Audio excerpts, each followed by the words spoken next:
네, 지금부터 막판 스퍼트 올려보도록 하죠. 최종 공략 막판 스퍼트 그레이투자클럽 최영동 팀장 화상 연결하겠습니다. 안녕하세요.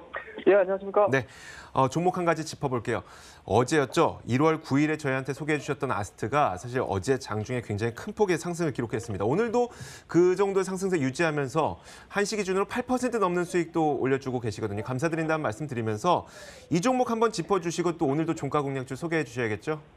예, 그렇습니다. 자, 일단은 아스트 어제 시장에 대한 움직임들이 상당히 좀 좋았습니다. 그에 따라서 그동안에 좀 눌려있었던 종목군들, 그리고 이제 앞으로 향후 좀 좋아질 수 있는 기업들이 상당 부분 좀 크게 상승하는 흐름들을 좀 보여줬는데요. 그에 발맞춰서 아스트 적절한 시간대에 좀 잘 올라간 것 같습니다. 그리고 어제도 말씀드렸다시피 항공부품주들, 특히 이제 국내 LCC 항공사들에 대한 발주 물량들이 상당히 좀 많아지고 있었던 그런 기업들이었기 때문에 그 부분들에 따라서 주가가 좀 상방향 되지 않았나라는 말씀 드릴 수가 있을 것 같고요. 오늘 같은 경우도 일단은 이평에 대한 내용들이 좀 있습니다. 121선이 윗방에 좀 있는 상황들이기 때문에 약간은 다소 조금 좀 눌리는 모습들, 그리고 윗꼬리가 좀 달리는 모습 좀 보여주고는 있지만 거래량도 상당히 좀 증가가 되고 있는 상황들이고요. 그리고 앞서 언급드렸던 LCC 항공사들에 대한 시장 점유율 자체가 좀 증가가 되신다라고 하게 되면은 발주 물량에서 그렇게 크게 문제가 없는 상황이기 때문에 박스권 돌파에 대한 움직임들 상당히 의미 있다라고 말씀드릴 수가 있을 것 같고요. 이평으로 올라갈 때마다 항상 좀 부담감이 좀 있을 수 있겠지만 조정이 설령 나온다 하더라도 동사가 가지고 있는 성장이라든지 PR에 대한 밸류 부분에 대한 부분들이 시장에 부각이 되면 될수록 외인과 기관 쪽에 대한 움직임들 빠르게 움직여줄 수 있는 상황들이기 때문에 개인적으로 앞서 언급드렸던 14,000대에서 15,000대까지에 대한 수익적인 관점에서에 대한 목표치는 변함이 없다라는 거 말씀드리고요. 어제 그 시간대에 좀 매수를 잘 하신 분들 같은 경우는 마찬가지로 수익 실현보다는 오히려 바이 앤 홀딩에 대한 전략 제시해드리도록 하겠습니다. 자, 이러한 부분들 좀 토대로 해서 오늘 막판 공략주로 언급드릴 종목 말씀 좀 드리도록 하겠습니다. 자, CJ ENM이라는 종목에 대해서 말씀 좀 드려야 될 것 같은데요.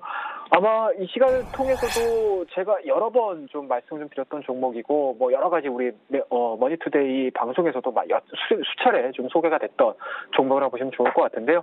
자, 오늘 4.20%에 대한 좋은 흐름들 유지가 되고 있는 상황들입니다. 자, 그와 더불어서 외국인들에 대한 움직임들이 상당 부분 조금 들어오고 있는 상황들이거든요. 오늘자 16,000원 정도의 순매수가 좀 유입이 되고 있는 상황들이기 때문에 상당히 좀 의미 있는 수급세가 유입이 되고 있다라는 부분 말씀 좀 드리도록 하겠습니다. 자, 그와 더불어서 차트상으로 움직임을 봤었을 때 20일선은 좀 강하게 돌파해주고 있는 상황들이기 때문에 일단은 그동안의 하락세를 좀 멈춰주고 4사분기 실적에 대한 내용들, 그리고 2019년도 콘텐츠 기업과 관련해가지고 다시 한번 또 재평가될 가능성이 상당히 높기 때문에 지금 시점에서는 좀 관심을 좀 가져보셔도 좋지 않겠느냐는 의미에서 오늘 CJ ENM 말씀 좀 드리고요. 투자 포인트는 한 3가지 정도로 좀 정리를 좀 해볼 수가 있을 것 같습니다. 자, 일단은 이번 주를 기점으로 해서 본격적으로 좀 실적 시즌 들어오고 있습니다. 그에 따라서 삼성전자라든지 LG전자라든지 또 국내 굵직굵직한 기업들에 대한 실적 부분들이 좀 나와주고 있는데요.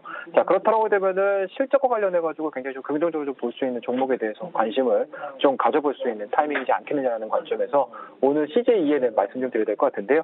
일단은 연간 실적 자체를 한 1조 1,600억 정도 지금 예상을 하고 있는 상황들이고 영업이익을 한 876억 정도 예측을 하고 있는 상황들이기 때문에 YOY 기준으로 한 40% 이상의 영업 성장을 좀 보여주고 있는 대표적인 기업이라고 보시면 좋을 것 같습니다. 자, 그와 더불어서 이렇게 좋은 실적들을 좀 내줄 수 있었던 부분도 좀 보셔야 될 것 같은데 동사가 생산해내주고 있는 여러 가지 매체를 통해서 디지털 광고에 대한 매출 부분들이 성장세가 좀 이어나가지고 있는 상황이고요. 이런 부분들이 18년도뿐만 아니고 19년도에도 마찬가지로 크게 성장할 수 있는 가능성이 좀 있기 때문에 지금 부분들은 오히려 주가가 빠졌을 때 이러한 투자 모멘텀들을 기점으로 해서 반등에 대한 모멘텀을 좀 모색할 수 있는 그런 구간이라는 거 말씀드리고요.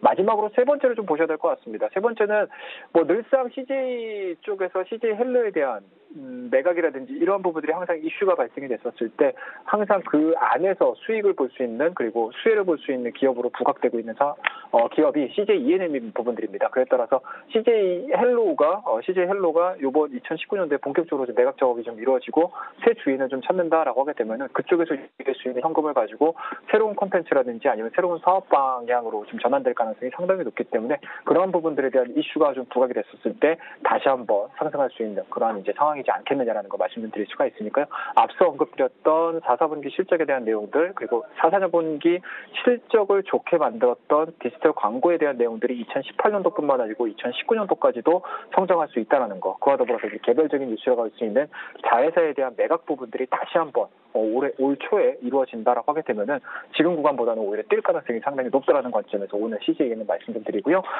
차트를 좀 보면서 마지막으로 좀 보셔야 될 것 같습니다. 자, 일단은 그동안에 좀 많이 빠졌습니다. 2018년도 7월 달에 분리 상장이 되고 나서 29만 원대까지 올라갔었던 주가였고요. 그리고 최근 들어서 주가가 좀 밀리면서 19만 원대까지 밀렸습니다. 하지만 외바닥을 만들어내긴 했지만 어찌됐든지 간에 오늘 거래량이 실리면서 강한 21선에 대한 돌파름들이 좀 나와주고 있는 상황들이기 때문에 수익 관점에서 지금 가격대에서부터 한 20만 5천 원대까지는 분할 매수 관점으로 접근을 해보자라고 말씀드리고요.